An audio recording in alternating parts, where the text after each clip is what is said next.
Good morning students.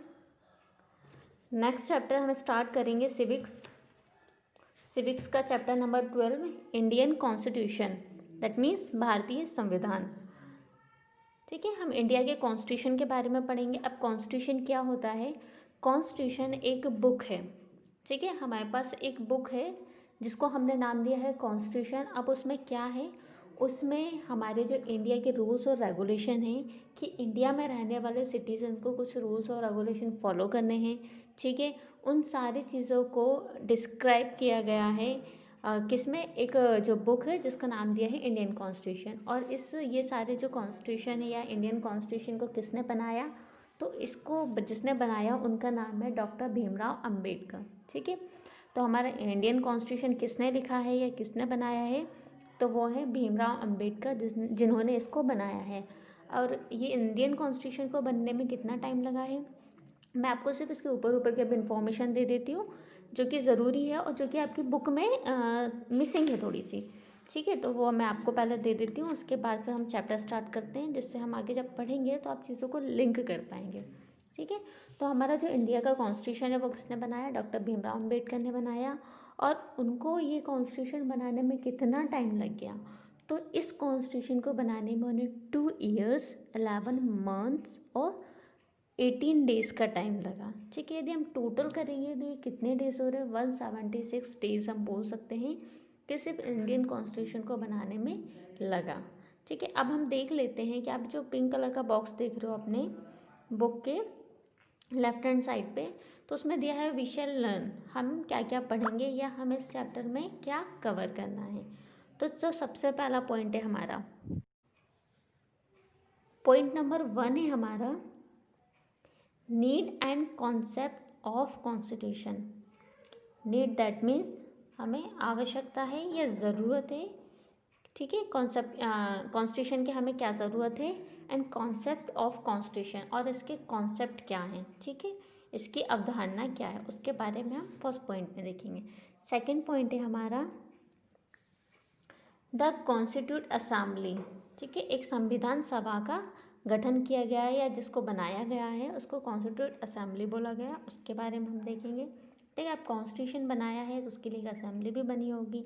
उसके बाद third point है हमारा द ड्राफ्टिंग कमेटी, उसके लिए एक कमेटी भी बनाई गई है, उसके बारे में आप देखेंगे। फोर्थ पॉइंट है हमारा preamble of the Indian constitution. ठीक है, इंडियन कॉन्स्टिट्यूशन के प्रियम्बल या प्रस्तावना के बारे में देखेंगे। एंड लास्ट पॉइंट है हमारा special features of Indian constitution. अब इंडियन कॉन्स्टिट्यूशन के जो स्पेशल फीचर्स हैं या जिसको हम विशेषताएं बोलते हैं वो क्या हैं, वो पॉइंट हम इस लास्ट वाले पॉइंट में देखेंगे। ठीक है, तो हम इतने पॉइंट हम कवर करेंगे इंडियन कॉन्स्टिट्यूशन में। सबसे पहले इंडियन कॉन्स्टिट्यूशन की नीड, ज़रूरत, उसके कॉन्सेप्ट क्या है, किस लिए वो बनाया गया है, वो देखेंगे। ठीक है, उसके बाद उसके लिए असेंबली बनाई गई है, असेंबली का गठन किया गया है, वो देखेंगे। कमेटी बनाई गई है, अब ये हवा हवा में तो हुआ नहीं होगा, कुछ लोगों ने मिलके ही इसको किया होगा, तो कुछ लोगों को मिला के कमेटी बना दी कि आप इस चीज़ को देखोगे या इस टॉपिक पे काम करोगे। ठीक है, वो देख लेंगे। उसकी प्रस्तावना के बारे में देख लेंगे, प्रियम्बल के बारे में देख लेंगे, और सबसे लास्ट में उसके स्पेशल फीचर्स के बारे में देख लेंगे। ठीक है, कुछ ना कुछ तो उसमें स्पेशल होगा। जब हमारे इंडियन कॉन्स्टिट्यूशन को पूरा उसके रूल्स एंड रेगुलेशन को जो बताता है तो ऑब्वियसली उसमें कुछ ना कुछ स्पेशल होगा, तो वो सारी चीज़ें हम पॉइंट नंबर लास्ट में देख लेंगे। चलिए आइए हम चैप्टर स्टार्ट करते हैं। फर्स्ट लाइन देखिए, फर्स्ट पैरा की फर्स्ट लाइन। ठीक है, यहाँ से स्टार्ट करते हैं। The basic political framework of a country is specified in the constitution of that country. ठीक है, हमारी जो कंट्री है, हमारी कंट्री कौन सी है? इंडिया। हमारी जो कंट्री है उसका स्पेसिफिकेशन है, या हमारी कंट्री का जो देखा जाए कॉन्स्टिट्यूशन वाइज, संविधान वाइज देखा जाए तो संविधान हमारी कंट्री के लिए क्या है? एक फ्रेम की तरह वर्क करता है। ठीक है, हमारी कंट्री की जो पॉलिटिकल या राजनीतिक व्यवस्था है उसके लिए कैसे काम करता है? फ्रेम की तरह काम करता है, फ्रेम की तरह वर्क करता है। जैसे ह्यूमन बॉडी का देखा जाए तो ह्यूमन बॉडी का फ्रेम क्या है? स्केलेटन, जिसको हम क्या बोलते हैं? हड्डियों का ढांचा है, जिसके बेस पे क्या है? पूरी हमारी बॉडी खड़ी हुई है। यदि हमारी बॉडी में स्केलेटन नहीं होगी, हड्डियाँ नहीं होंगी, तो क्या हमारी बॉडी प्रॉपर खड़ी हो पाएगी, प्रॉपर हम वर्क कर पाएंगे क्या, नहीं। वैसे ही हमारी जो कंट्री है, हमारी कंट्री का कॉन्स्टिट्यूशन एक कैसे काम करता है, ठीक है, एक फ्रेम की तरह वर्क करता है। उसको क्या करता है, एक ढांचा प्रोवाइड करता है, ठीक है, पॉलिटिकल फ्रेम एक प्रोवाइड करता है। नेक्स्ट लाइन देखते हैं। The constitution specify the function, power, responsibilities and structure of all the constitute unit of the government wise.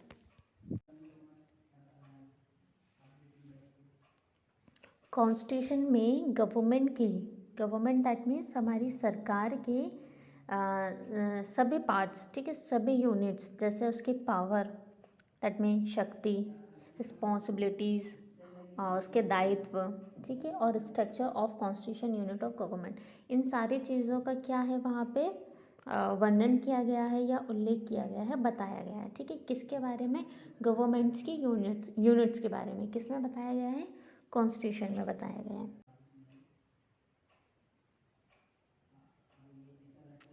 The legislature, the judiciary and the executive, ठीक है, इसमें क्या आ जाते हैं, विधानसभा आ जाती हैं, न्यायपालिका आ जाती हैं, कार्यपालिका आ जाती हैं। Also regulate the relation between the organs of the government and citizen.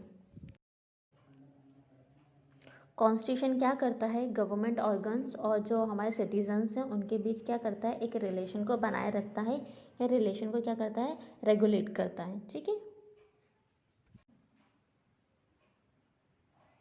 It also reflects the ideals the country aspires to follow. और क्या करता है कॉन्स्टिट्यूशन, जो हमारे देश के, हमारी कंट्री के आइडियल्स दैट मीन्स जो आदर्श होते हैं, और कंट्री के एस्पायर्स दैट मीन्स जो सिद्धांत होते हैं, उनको क्या करता है, उनको फॉलो करता है, उनको प्रकट करता है, उनको क्या करता है, हमारे सामने लाता है। कौन लाता है, कॉन्स्टिट्यूशन के थ्रू ये सारी चीज़ें क्या होती हैं, सिस्टमेटिक तरीके से चलती जाती हैं। इसलिए हमें क्या होता है कि कॉन्स्टिट्यूशन की ज़रूरत पड़ती है। अब कॉन्स्टिट्यूशन का आप एक बेसिक बात समझ लो। कॉन्स्टिट्यूशन में क्या होते हैं, हमारे रूल्स एंड रेगुलेशंस होते हैं, ठीक है।